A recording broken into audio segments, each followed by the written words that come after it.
여러분 제가 생각해 봤는데요. 우리 입문을 조금 빨리 나갑시다. 어때요? 입문을 빨리 나가면 다음 시간에 올인원에 할 것을 예습하는 효과가 있거든요. 원래 공부 잘하는 사람들은 예습을 먼저 해요. 그러면 예습을 먼저 하면 좋은 점이 뭐냐면 내가 그 다음 시간에 나가는 것들 중에 어떤 부분이 많이 비어 있는가를 아는 채로 수업 시간에 들어가니까 두 번째 수업을 들을 때는 조금 더 잘 들을 수 있는 효과가 있어요. 그래서 제가 요거를 아예 확 따라잡을까 생각을 하고 있는데 어때요? 입문을 조금 더 빨리 나가는 게 좋겠어? 아니면 올인원이 빨랐으면 좋겠어? 전 입문이 빨랐으면 좋겠어요. 올인원이 빨랐으면 좋겠어요. 오 진짜? 알겠어. 그럼 우리 바로 비문학 들어갑시다. 자 여러분 비문학 가세요 빨리. 쫙쫙 넘겨 비문학 가자. 자 나는 우리 역공이들 원하는 대로 해줍니다. 자 그럼 비문학으로 쫙쫙 넘어가세요. 자 우리 비문학 먼저 들어갈 건데요. 독해 파트 들어가 보도록 하겠습니다. 괜찮습니까? 네, 자 그럼 독해 들어갈게요. 자 가장 중요한 독해팀 먼저 가보도록 하겠습니다. 자 여러분 우리 비문학이 요즘에 굉장히 많이 떠오르고 있죠. 20문제 중에 몇 문제 정도가 152페이지 펴시면 돼요. 이거 중에 몇 문제가 시험에 나오더라? 10문제가 이제 시험에 출제가 됩니다. 근데 제가 일단은 저의 전략은 뭐냐면요. 사실 이 비문학을 제외한 것들은 시간이 정말 많이 걸려요. 예를 들어 문법. 진짜 시간 많이 걸리고 근데 그렇다고 문법을 그냥 너무 등한시하잖아요. 문법에서 틀려서 고득점이 안 돼. 그래서 자 시간이 많이 걸리는 문법을 먼저 탄탄하게 하고 또 문학도 생각보다 시간이 많이 걸립니다. 그래서 제가 문학과 문법을 초반에는 정말 꼼꼼하게 다뤄드릴 거예요. 어차피 11월부터는 제가 비문학을 미친 듯이 나갈 거거든요. 또 이제 혜선쌤이 출제진들 자체가 너무 탄탄하신 분들이 함께 출제를 하고 있고 검토를 굉장히 많이 거치고 있기 때문에 제가 비문학은 진짜 자신이 있어요. 그래서 여러분들이 일단 문법이랑 문학을 먼저 11, 12월 그러니까 1월 전까지는 문법 문학을 마스터한다는 생각을 하시고 접근을 해주시는 게 좋거든요. 자 그래서 일단은 우리가 이번 입문 강의에서는요. 정말 중요한 독해 포인트들. 자 여러분 여기 한번 볼까요? 우리 그 앞에 표지 부분 잠깐 볼게요. 전체적인 얘기를 좀 해보려고 합니다. 자 독해 파트 옆에 보게 되면은 자 독해 파트와 관련된 이제 테마들이 여러 개가 있죠. 자 그래서 이거 잠깐만 얘기해 볼게요. 자 우리 비문학 제시문을 어떻게 읽어야 되는지조차도 모르시는 분들이 있습니다. 그래서 제가 어떻게 독해를 이어나가면 되는지에 대해서 아주 간략하고 아주 핵심적인 부분들만 추려내온 것이 바로 가장 중요한 독해 팁이 되겠고요. 자 그 다음 설명 방식 문제는 무조건 나와요. 보통 몇 문제 나오냐면 한두 문제는 반드시 나온다고 보시는 게 맞아요. 국가직 지방직에서 매년 한두 문제 나온다. 자 그런데 문제는 뭐냐면 이 설명 방식 문제는 약간 지식적인 측면이 있어요. 문법처럼 요 설명 방식 각각에 대한 개념을 여러분이 먼저 설정하고 시험장에 들어가지 않는다면 틀려요. 아무리 독해를 잘해도 정의가 뭔지, 분류가 뭔지, 분석이 뭔지 이런 걸 모르는 채로 들어가면 틀려요. 그래서 오늘 제가 봤을 때 설명 방식 파트를 제가 굉장히 꼼꼼하게 알려드릴 겁니다. 지식적인 부분이 있습니다. 자, 그 다음에 중심화제, 주제, 제목 찾기는 보통 한 문제 정도. 많이 나오진 않아요. 한 문제 정도 나오고요. 보통 이런 거야. 자, 우리가 비문학을 읽을 때 가장 중요한 포인트가 뭐냐면 우리가 10문제 정도의 비문학 문제를 맞닥뜨리게 되는데 모든 비문학 문제를 똑같은 시간을 들여서 독해하는 건 정말 바보 같은 짓이고요. 사실 이런 게 정해져 있어요. 어떤 비문학 요형은 빠르게 읽어야 되고 어떤 비문학 요형은 정말 디테일한 것까지 읽어야 된다라는 거를 여러분들이 좀 기준을 세우시는 게 중요한데 참고로 설명 방식 문제는 빠르게 풀어야 되는 문제에 해당이 되고 서브가 빠르게 풀어야 돼.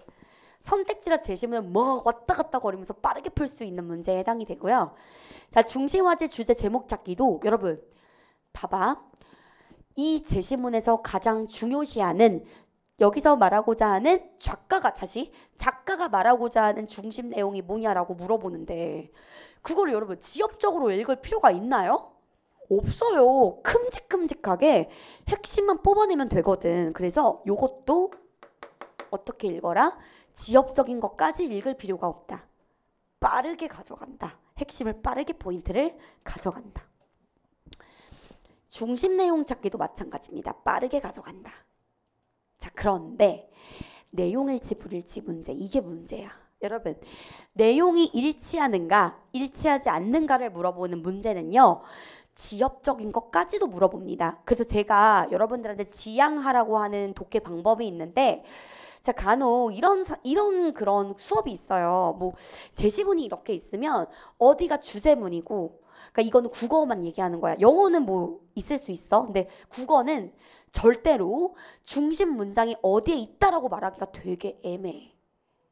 그래서 제시문을 봤을 때 뭘 읽으면 주제문이 나오고 뭘 읽으면 뭐 어떻게 되고 이런 게 없어요. 그래서 여러분들이 그런 이상한 생각들은 집어치웠으면 좋겠어요. 그렇게는 절대로 고득점 받으실 수 없고요. 잘 들어요. 내용일치 불일치 문제는 지엽적인 것까지 읽어야 돼. 지엽적인 것까지 물어보고 또 요즘에는 나 진짜 미쳐버려. 아니 미쳤어. 보통 이렇게 나와요. 발문을 제가 굉장히 중시하는데 자음 제시문의 내용으로 적절한 것은 혹은 적절하지 않은 것을 물어보잖아. 그러면 이 경우에는 보통 표면적인 정보만 우리가 잘 눈치채면 웬만하면 풀 수 있었거든. 근데 이번 연도부터 인혁처에서 뭐라 그랬어요? 뭐가 굉장히 중시된다. 추론이 진짜 중시된다 이러니까 갑자기 미쳐가지고 분명 발문은 단순 내용일치 불일치를 물어보는 건데 선택지 한두 개에서 뭐에 대한 내용? 추론이 필요한 선택지가 한두 개가 나오기 시작했어. 이런 미친. 자, 그래서 제가 이 부분에 대해서는 우리 지금 동영부터도 제가 실제 기출처럼 단순 내용일치 같은 그런 발문이지만 선택지 자체는 추론이 나와 있는 선택지로 만들고 있습니다. 그래서 우리 이거 대비해야 돼요. 대비해야 돼. 자, 그 다음. 자, 문장보다 배열하기가 있는데 자, 여러분 이거 무조건 한 문제 나옵니다. 그리고 가장 오답률이 높아요. 원래 혜선쌤은 특징이 결론 먼저 말하는 사람이라서 큼직큼직하게 말해드리는 거예요. 자, 문장 분단 배열하기는 가나다라가 있어. 가나다라에서 이거를 어떻게 배열하는가를 물어보는 건데 자, 요거 한 문제 무조건 나오고요. 자, 여러분 이거 무조건 나온다는 뜻이에요. 굉장히 어려울 수 있어요. 근데 그렇기 때문에 여러분 여기다 써요. 방법을 알아야 돼. 여러분들 멋대로 가나다라를 배열하시면 절대로 안 되고요. 실제로 방법이 있어요. 원칙이 있어. 그냥 원칙대로 하시면 돼요. 제가 그 원칙을 알려드릴게요. 이 원칙을 알고 푸는 자와 모르고 푸는 자는 정말 천지 차이가 납니다. 자, 그 다음 사례 추론. 여러분 이거 한두 문제 나옵니다. 한두 문제.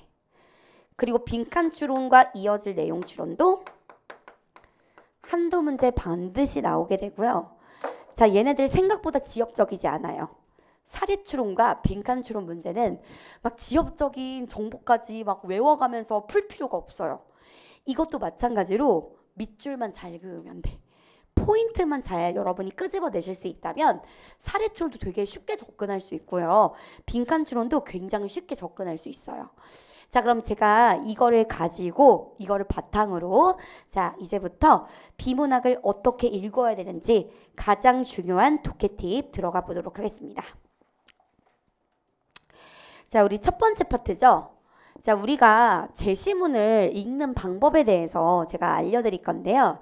중심화제를 잘 찾으셔야 돼요. 제가 보여드릴게요. 선생님, 중심화제 제가 찾는 방법을 모르는데요. 아니, 저 중심화제가 뭔지 모르는데요. 알았어, 내가 쉽게 알려줄게요. 중심화제가 뭐냐면 써요.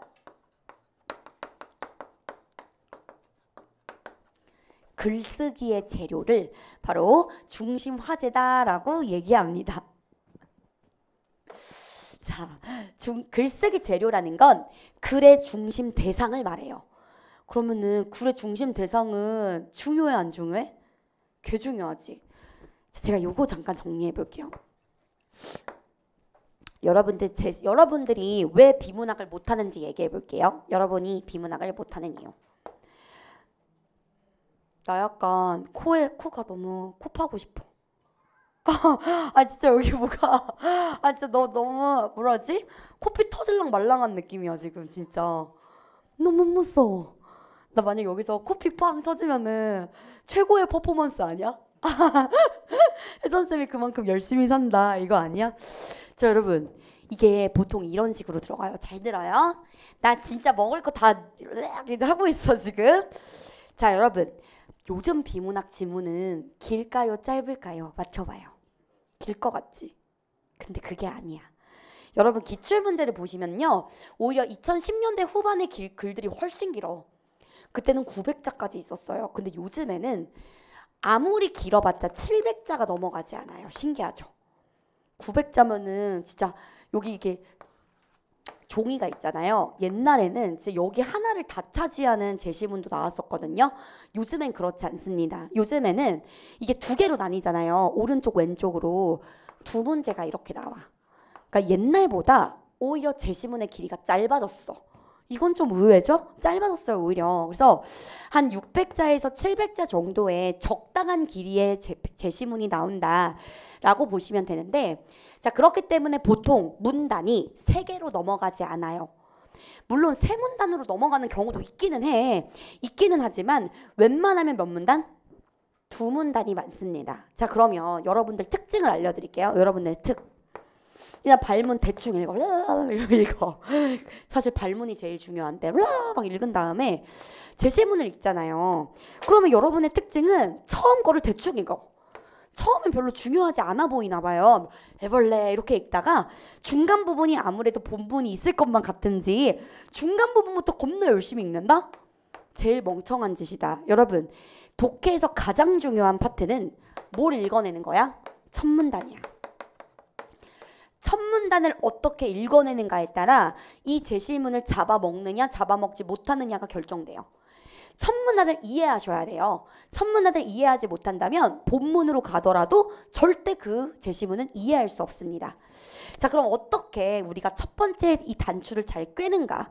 바로 뭘 찾아내야 돼요? 글쓰기의 재료. 이 사람이 어떤 것에 대해서 글을 썼는지에 대해서 찾아내셔야 돼요. 자 그럼 이걸 어떻게 찾아내는가? 눈만 있으면 돼. 눈만 있으면 돼요. 자 보여드릴게요. 자 제가 지금 2022년 국가직 9급 9번 문제를 넣었는데요. 자 한번 보십시다. 여러분 봐봐요. 이게 제일 좋아. 근데 이렇게 실제로 나와. 동그라미 쳐봐요. 작은 따옴표.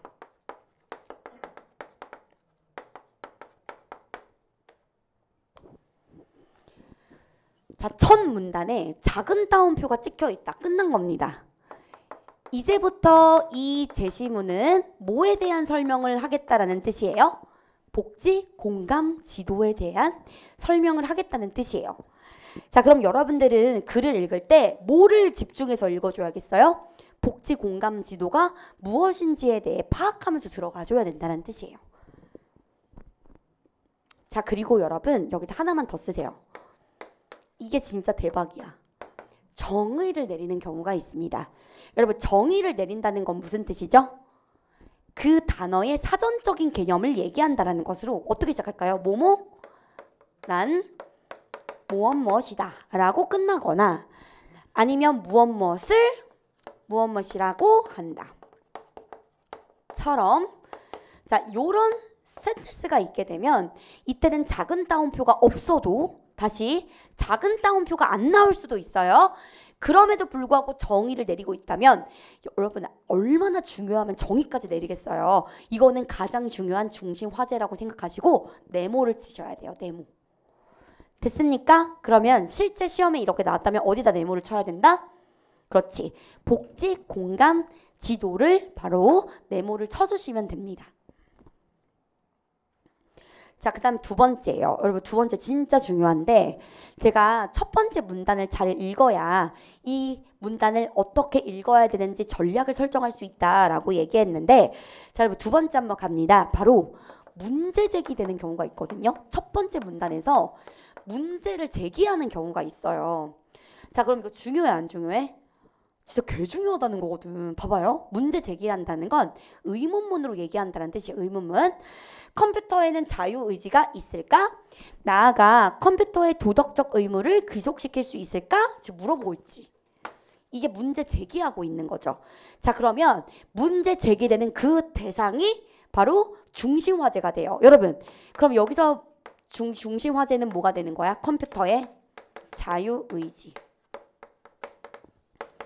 그리고 제가 여러분들한테 하나 말씀을 드리고 싶은 거는 이렇게 작가가 물어봤잖아요. 우리한테 컴퓨터에는 자유의지가 있을까? 라고 하면은 우리가 조금 대답을 해주는 것도 괜찮아.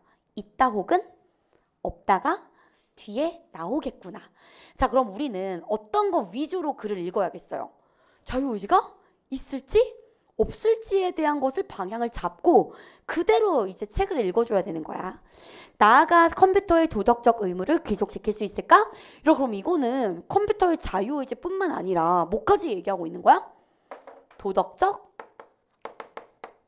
의무가 있는지 없는지까지도 우리가 이 제시문을 통해서 자, 끌어낼 수 있어야 되겠구나라는 방향을 정한 다음에 글을 읽어야지 그냥 헐레벌떡 읽어버리면 아니 그게 글이 읽히냐고요. 글이 읽히지 않지.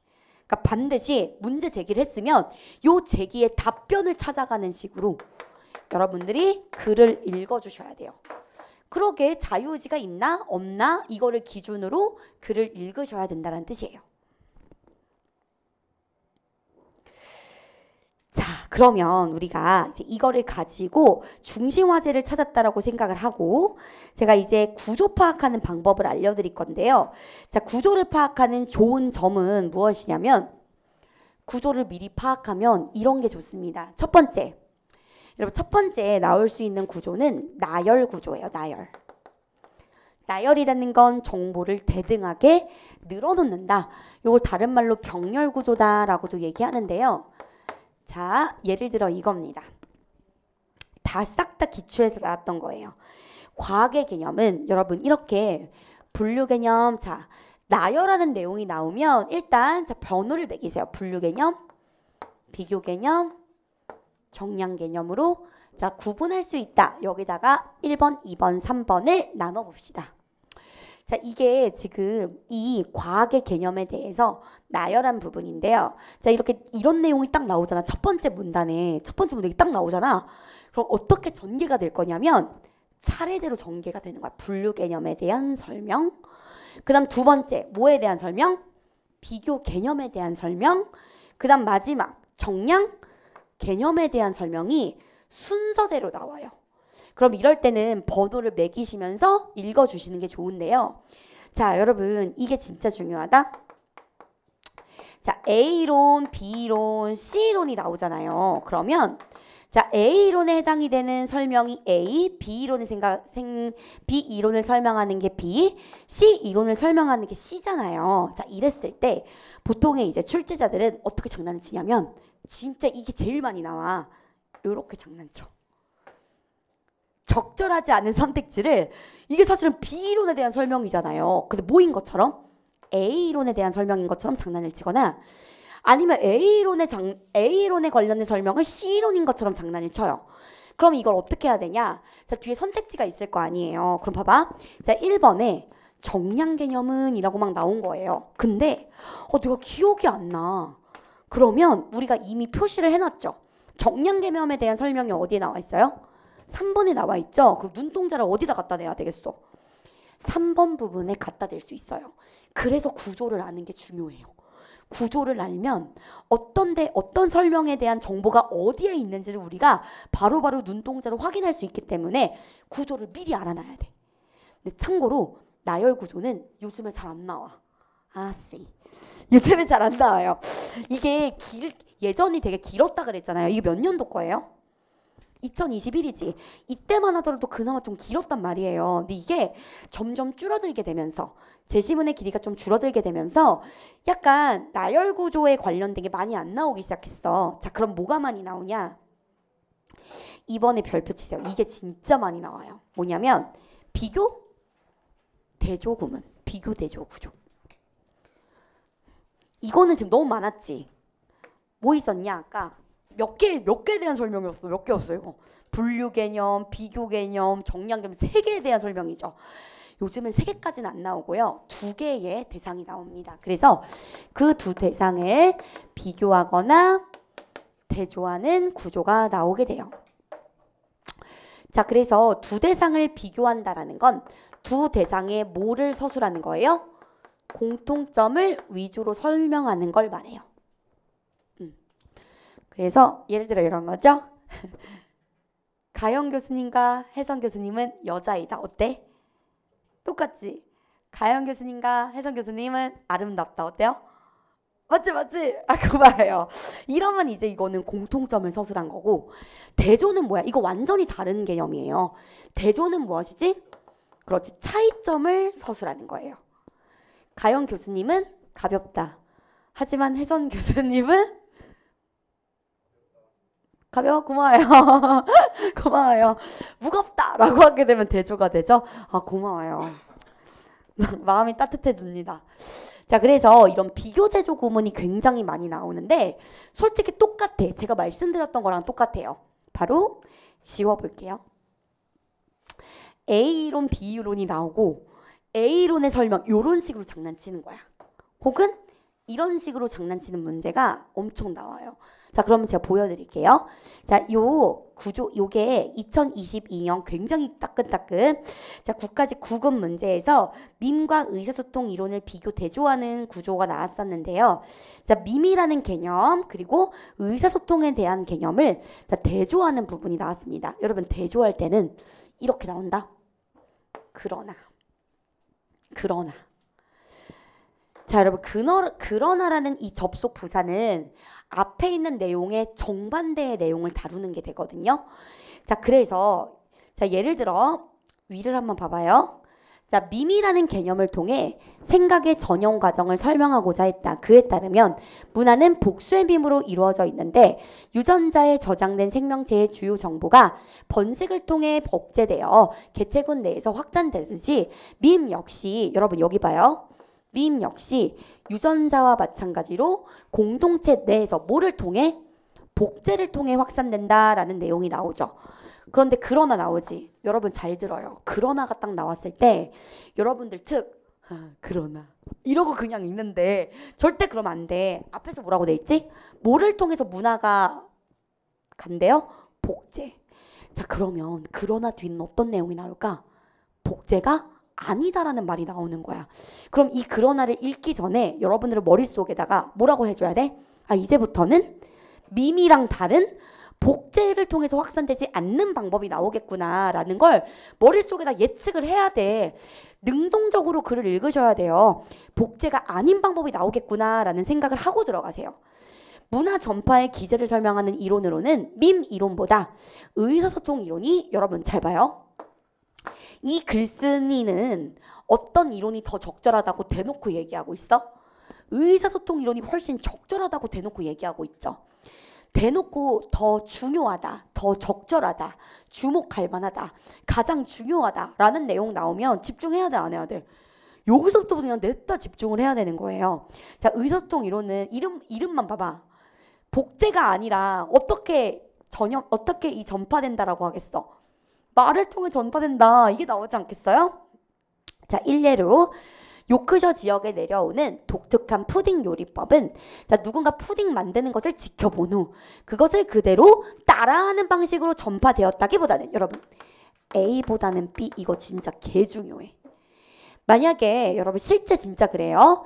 자, 제시문에 A보다는 B라는 구절이 나오잖아요. 이건 거의 100% 선택지로 구성이 됩니다. 실제 시험에도 그렇게 구성이 됐고요. 봐봐. 그것을 그대로 따라한다. 이거를 우리 앞문단에서 뭐라고 얘기했죠? 비읍짓 복제. 이게 복제였잖아. 복제로 전파가 된다기보다는 자 그럼 A가 중요해 B가 중요해? B. 여기서 집중을 빡 해줘야지. 강약 조절을 잘 하셔야 돼요. 자 B. 요크셔 푸딩 요리법에 대한 부모와 친척, 친구들의 말을 통해 즉 의사소통을 통해 문화가 전파된다 라고 얘기를 하는 거예요. 입에서 입으로 전파된다. 자 A를 여러분이 집중해야 돼요? B를 집중해야 돼요? B를 집중해서 읽어야 된다. 여러분 제가 이거 글을 읽었을 때 이러고 읽었어요? 아니면 어떤 게 다른지를 보면서 읽었어요? 어떤 게 차이점이 있는지를 보면서 읽었죠. 자 밈 이론은 복제를 통해서 그대로 따라하는 것을 통해서 전파가 되고 뒤에 있는 의사소통 이론은 말과 말, 의사소통을 통해서 문화가 전파된다. 이런 식으로 여러분이 정리하시면서 들어가야 돼요. 할 수 있겠어요? 요즘에는 거의 뭐가 많이 나온다고요? 비교 대조 구문이 정말 많이 나온다고요. 그래서 제가 나중에 알려드릴 거지만 비교 대조가 나오잖아. 그러면 아까 우리 나열 구조는 번호를 매겼죠. 1, 2, 3 번호를 매겼죠. 이거는 동그라미, 세모로 표시를 해주는 게 좋아요. 동그라미, 세모. 그러니까 밈 이론에는 동그라미, 의사소통 이론에는 세모. 그럼 만약에 이런 거야. 선택지에 의사소통 이론이 나왔는데 기억이 안 나. 그러면은 우리가 이미 시각화를 해놨기 때문에 어디로 넘어가면 되겠어요? 의사소통 이론 부분으로 눈동자를 옮기면 된다는 뜻이에요. 그러니까 구조가 중요합니까? 안 중요합니까? 중요해요.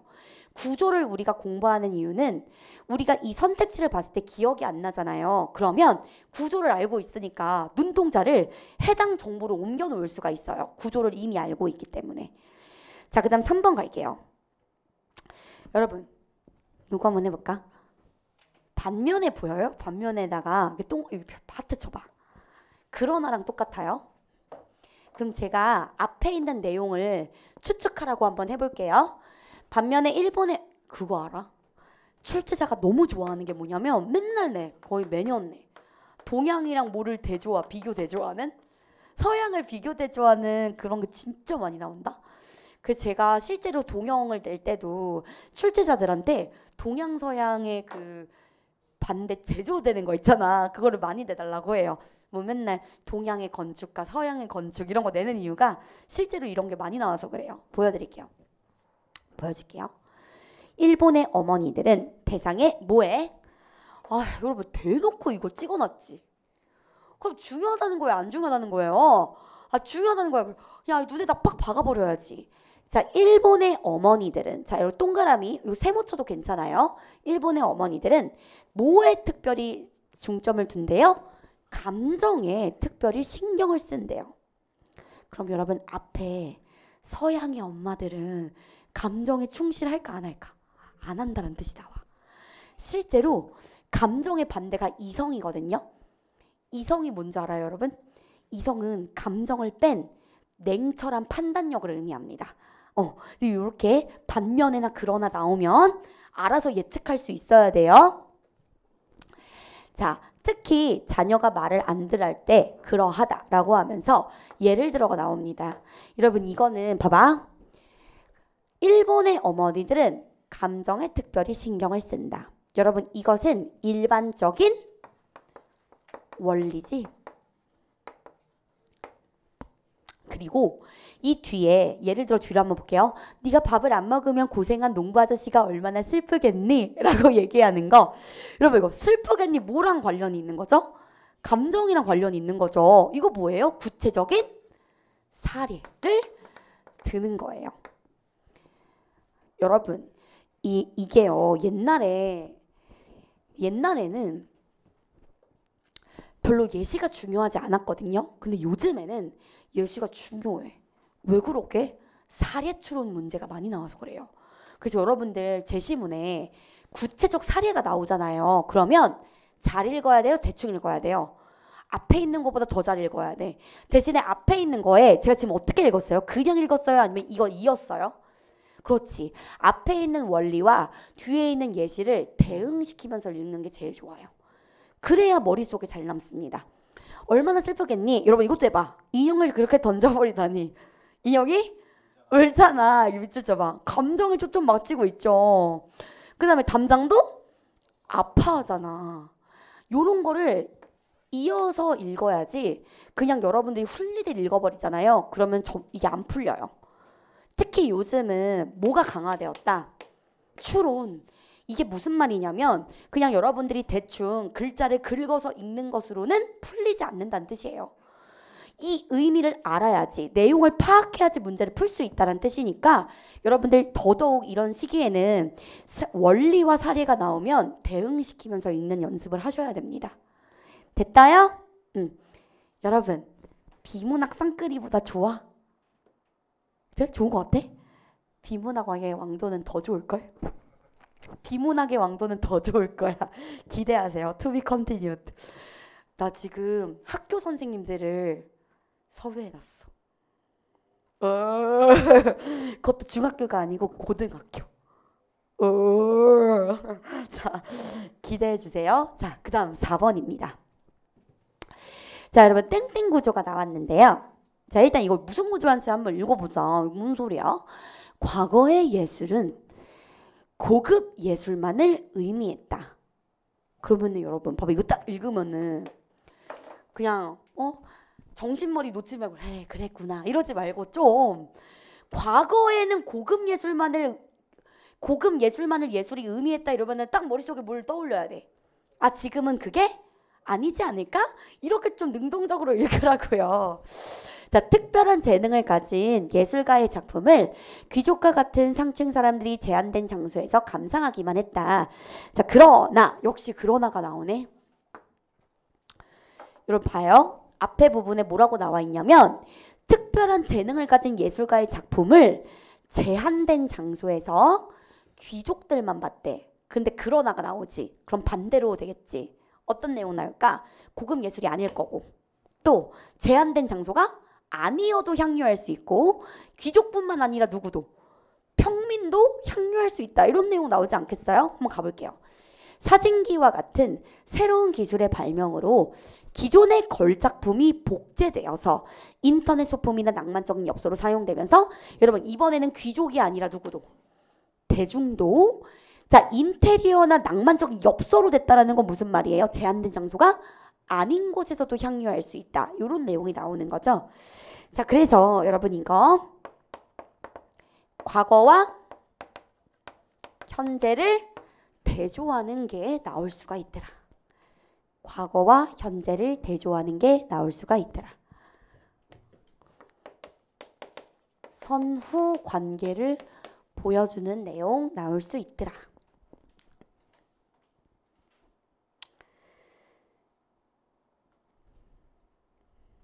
자, 그 다음입니다. 자, 5번. 여러분 이거는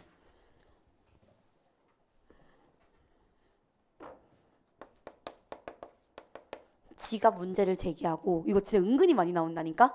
아까도 나왔잖아요. 아까 문제 제기했잖아요. 컴퓨터에는 자유지가 있을까? 막 이랬잖아. 그럼 똑같이 자기가 문제를 제기하고 자기가 대답해요. 자문자답 구조. 그럼 여러분 제가 아까도 말씀을 드렸지만 첫 번째 부분에 막 의문문이 나와. 그럼 이제 그거에 대한 뭘 찾아가는 식으로 답변을 찾아가는 식으로 여러분들이 글을 읽어야 돼요. 그러니까 이게 방향을 설정하면서 글을 읽어야지 그냥 해볼래 하고 읽으면은 안 된다는 뜻이에요. 자, 한번 가볼게요. 이거 되게 어려웠어 사실은. 이게 7급이라 그래. 7급. 근데 우리가 푸는 9급은 조금 사고의 깊이가 7급보다는 조금 얕으니까 너무 쫄지 마세요. 같이 한번 보도록 하겠습니다. 이론 X에서 만약 A가 일어나지 않았더라면 B도 일어나지 않았을 것이다 라는 의미는 무엇인가? 라고 되어 있으면 이제부터 여러분은 어떤 거에 초점을 맞춰서 요 문장의 의미가 무엇인지에 초점을 맞춰서 읽어야 된다는 뜻이에요. 근데 있잖아, 땡큐 베리 머치다 대놓고 뒤에 바로 뭐가 나와요? 답이 나와요. 그것은 여러분 그것은이라고 하는 거는 이제부터 내가 뭘 하겠다 답을 얘기하겠다 이런 얘기잖아요. 그럼 여러분 시험장에서 어떻게 해줘야 돼? 집중해야지. 오시 땡큐 베리 머치 이러면서 집중해줘야지. 그것은 근데 개 길어 진짜. A가 일어나지 않고 B가 일어난 상황보다 A가 일어나지 않고 B도 일어나지 않은 상황이 끊어. A가 일어나고도 B가 일어난 사실과 더 유사하다는 것이다 라는 내용이 나옵니다. 근데 여러분 이거 지금 이해가 안 되지? 이거 아까 우리가 배웠던 일반적인 원리를 말하는 거죠. 자, 그러면 뒤에 뭐가 있어요? 가령 뭐가 있어요? 예시가 있죠. 이런 방법이 있어요. 요즘에는 좀 이 제시문의 난이도가 높으면 높을수록 일반 원리로 우리가 이해하지 못한다면 최대한 뭐에 집중해서 읽어줘야 돼요? 예시를 집중해서 읽어주면 훨씬 더 문제 풀기가 수월해요. 이 예시를 읽어주세요. 요거 제가 하프에서 한 적 있습니다. 아, 기억나? 기억나죠? 하프를 잘 봐주세요. 자, 그 다음 여러분 이제 6번인데 통시적 흐름에 따른 구조를 잠깐 보도록 할게요. 여러분 통시적이라는 것은 여러분 이거 써요. 시간의 흐름에 따른 구조를 이렇게 유식하게 표현한 것 뿐이에요. 시간의 흐름에 따른 구조. 자, 그렇기 때문에 자 여기 뭐라고 돼 있어요? 15세기 중엽. 그래도 모두 나 있어. 15세기 말. 16세기, 17세기, 18세기 이런 식으로 시간의 흐름이 나오게 되면 여러분 자 요게 이제 통시적 흐름에 따른 것이다 이렇게 봐주시면 됩니다. 요즘 스타일 알려드릴게요. 요즘 스타일 통시적 흐름에 따른 구조가 나오잖아. 그럼 출제자가 뭐로 장난을 많이 치냐면 봐봐요. 여기 15세기 말을 한번 읽어볼게요. 인쇄업은 자금을 빌려주는 업자들에게 종속되었는데 그들은 경제적 목적을 가지고 책 사업을 장악하였다라고 나와 있잖아요. 근데 이거를 언제 그런 것처럼 장난치게? 15세기 중엽에 그런 것으로 장난을 칩니다. 그래서 요런 시간이 나오면은 여러분 저는 이렇게 꺽쇠를 치라고 얘기를 드릴 거예요. 꺽쇠.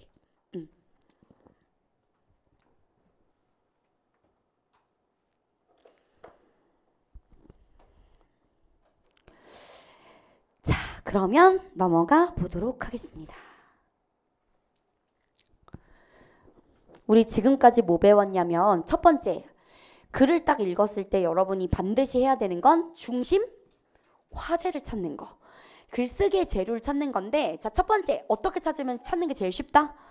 따옴표가 있으면 진짜 땡큐벨이 멋지고 따옴표가 없더라도 그 단어에 대한 뭐를 밝히면 정의를 밝히면 자 뜻을 밝히면 너무 중요하니까 뜻을 밝힌 거예요. 그 다음 두 번째가 뭐였어요? 문제를 제기하는 대상. 그 대상은 중심, 화제, 글쓰기의 재료가 되는 아이다. 자, 그 다음에 두 번째로는 우리가 뭘 파악해야 된다? 구조. 비교대조 구조인지 과거, 현재, 대비 구조인지 나열 구조인지 이런 것들을 판단하면 좋다. 자, 그러면 이번에 아까는 우리가 조금 큼직큼직한 아이를 봤다면 이번에는 좀 잘 자란 거, 좀 지엽적인 부분을 좀 보도록 하죠. 자, 문장의 중요도 평정을 여러분이 좀 하셔야 돼요. 요즘 같은 시기에는 문장의 길이가 좀 길어집니다.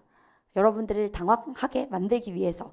그래서 문장의 중요도 평정으로 글을 읽는 방법을 알려드릴 건데요. 자, 첫 번째, 너무 긴 문장을 읽는 방법 알려드릴게요. 우리가 아직 이 문법을 전부 다 배우지 못했기 때문에 조금 어려울 수도 있는데요. 자, 필수 성분만 읽기라고 되어 있죠. 너무 길 때는 생략할 수 없는 필수 성분만 여러분들이 읽는 방법이 있어요. 자, 그 말은 무슨 말이냐면 자, 괄호 여세요. 여러분이 좀 알아듣게 말씀을 드릴게요. 수식어. 꾸미는 말이라고 하죠. 꾸미는 말을 제외하고 읽어보다 라는 뜻이에요. 꾸미는 말을 다 제외해서 읽어보라는 뜻이에요. 자, 그러면 같이 한번 볼게요. 자, 이거 2022년 국가직 9급 문제였는데 일단 우리가 반드시 읽어야 될 건 뭘까? 주어는 필수 성분이죠. 반드시 읽어줘야지. 복지 공감 지도는 일단 읽을게요. 이게 하나의 문장이야. 너무하지. 이게 실제 나왔던 거예요. 복지공감지도는 공감 분석 시스템을 활용하여 땡땡시에 소재한 복지기관들의 다양한 지원 항목과 이를 필요로 하는 복지 대상자, 독거노인, 장애인 등의 수급자 현황을 한눈에 확인할 수 있도록 구현한 것이다. 여러분 지금 복지공감지도에 정의를 내리고 있는데 말이 졸라 길어요. 이럴 때는 자, 여러분 일단 뭘 활용했는지는 얘기를 들어봐야 되지. 이거 목적어죠. 목적어. 을을 들어가 있는 거 목적어라 그랬어요. 다시 을은 목적어의 자격을 부여하는 목적격 조사로 목적어는 생략할 수 없어요. 그래서 얘 읽어줍니다. 공간 분석 시스템을 활용한다. 여기까지 읽어주시고요. 이거 날려도 되죠. 땡땡시에 소재한 복지기관들의 꾸며주는 거지. 그냥 지워. 그냥 뭐만 읽으면 돼요. 다양한 지원 항목과 복지와 관련된 다양한 지원 항목과 이를 필요로 하는 여러분 복지 대상자, 독거노인, 장애인 읽지 않아도 되죠. 이거 꾸미는 말이잖아. 그냥 얘네들을 퉁치면 뭐가 돼요? 수급자 현황. 여러분 을이니까 이거 읽어야 돼, 안 읽어야 돼? 읽어야 돼. 목적어는 읽어야 돼요. 이거 한눈에도 안 읽어도 돼. 뭘 읽으면 돼? 수급자 현황을 확인할 수 있도록 하는 것이다. 그래서 너무 긴 문장이 나오면요. 그 문장에 들어가 있는 모든 정보를 다 파악하려고 하면 오히려 의미 파악이 안 돼요. 자, 그렇기 때문에 꼭 필요한 성분들만 똑똑 뽑아가지고 먼저 1차적으로 의미를 이해하는 게 가장 중요합니다. 자, 이제 이 부분은 제가 다른 문제를 통해서 또 많이 보여드릴 거예요. 근데 제일 좋은 게 뭐냐면 이번에 별표를 막 쳐주세요. 접속어로 평정하는 게 진짜 꿀이에요. 특히 독해가 좀 안 되는 친구들이 있잖아요. 선생님 저 독해가 너무 안 되는데요 하는 친구들은 뭐의 기능을 잘 알아보는 게 제일 중요하게? 접속어의 기능을 잘 파악하는 게 제일 중요해요. 자, 그러면 제가 이제부터 접속어로 평정하는 방법을 알려드릴 건데 사실 여러분 모든 제시문의 내용을 다 외울 수 있어요, 없어요? 없어. 이거 어떻게 다 외울 거야? 물론 저는 외웠죠. 저는 한창 머리가 좋았을 때는 진짜 그때 그런 때가 있었다니까. 그 당시에는 그냥 아예 수능 지문이 막 이렇게 길어도 이거 그냥 외웠어. 사진 찍듯이 외워서 그냥 이렇게 풀던 때가 있었단 말이죠. 근데 우리는 성인이잖아요. 성인은 술도 먹고 담배도 하고 밤도 새고 뇌가 이미 망가질 대로 망가졌다. 그래서 우리는 모든 제시문을 다 외우면서 들어갈 수가 없습니다. 자, 그럼 어떻게 해야 되죠? 우리 공부할 때도 뭐 먼저 조져? 최빈출 먼저 조지지. 그러면 글을 읽을 때도 뭐 먼저 조져야겠어요? 최빈출 먼저 조져야죠. 글 쓰니까 가장 말하고자 하는 거를 먼저 조지는 게 가장 중요할 거 아니에요. 그 문장의 중요도를 다시 문장의 중요도를 평정하다라는 뜻이에요. 그 제시문을 구성하는 여러 가지의 문장들이 있을 건데 그 문장들의 중요도를 평정하는 방법이 여러 가지가 있겠지만 그 중에 가장 중요한 게 뭐라? 접속어다. 접속어가 쏠쏠해. 이걸로 풀 수 있는 게 진짜 많아요. 그래서 여기다가 이제 체크를 해주시면 되겠습니다. 자, 그러면은 첫 번째 앞이 더 중요한 접속어 먼저 들어갈게요. 뭐가 더 중요하다고요? 앞이 더 중요하다고. 이 접속어가 나오면 이 접속어 뒤에 것보다도 어디를 집중해야 된다? 앞에 부분을 집중해서 읽어야 된다라는 뜻이에요. 자, 여러분 우리 이런 말 하죠. 한국말은 결론이 중요해, 서두가 중요해. 결론이 중요해요. 그래서 글도 마찬가지야. 왜냐하면 뒤는 뭐가 나와요? 원인, 이유가 나오죠. 그러면 그 왜냐하면 앞은 뭐가 나와요? 결과. 결론이 나오죠. 자, 그럼 원인에 집중해야겠어요? 아니면 결론에 집중해야겠어요? 결론에 집중해줘야지. 밑줄을 그을 때도 어디 위주로? 앞 위주로 밑줄을 그어주셔야겠죠. 자, 그러면 제가 2020 지방직 7급 문제를 가지고 왔습니다. 한번 가볼게요. 생산량이나 소득처럼 겉보기에 간단할 것 같은 경제학적 개념도 끌어낼 것. 다시 말이 안 나와. 자, 생산량이나 소득처럼 겉보기에 가장 간단한. 여러분, 또 왜 이렇게 길어? 짜증나. 저 지금 어디에만 밑줄 그었어요? 이거 꾸미는 말이지. 같은 관형사형 어미. 꾸미는 말이네. 에라이, 이거 지워버려. 그냥 뭐만 딱 읽어요. 경제학적 개념. 꾸미는 말보다 꾸밈을 받는 말이 더 중요하잖아요. 그치? 경제학적 개념도 이끌어내는데 각종 어려움이 따른다. 경제학적 개념을 이끌어내는 게 굉장히 어렵대요. 자, 왜냐하면이 나와요. 자, 그러면 이게 중요해, 이게 중요해? 이게 중요해요. 참고로 여러분 이게 인과관계가 나오잖아요. 자 그러면 이렇게 아씨 이거 편집을 왜 이렇게 해줬어. 이쪽으로 가야 돼. 자 원인 결과에 따라서 이렇게 자 화살표 방향을 만들어 주시면 좋아. 왜냐면 이게 인과관계의 오류로 장난을 많이 치거든요. 여기다가 쫙 해주는 거야. 왜 어려움이 따른데요? 거기 여러분 이런 거 지시어도 잘 봐야 돼. 지시어를 지시어로 받아들이지 마시고요. 연결 지을 수 있어야 돼요. 여기서의 거기는 뭘 말하는 거겠어요? 경제학적 개념. 경제학적 개념에는 수많은 가치 판단, 주관적인 가치 판단이 들어가기 때문에 어려움이 따르는 거죠. 자 그럼 뭐가 중요하겠어? 얘가 중요하겠어? 어려움이 따르는 게 중요하겠어? 어려움이 따른다는 그 사실이 중요하다는 거예요. 자 이렇게 읽어주시면 돼요. 자 그다음 두 번째입니다. 앞이 중요한 접속어를 하고 있습니다. 자 여러분 예를 들어가 나오는데 자 여러분 예를 들어는 구체적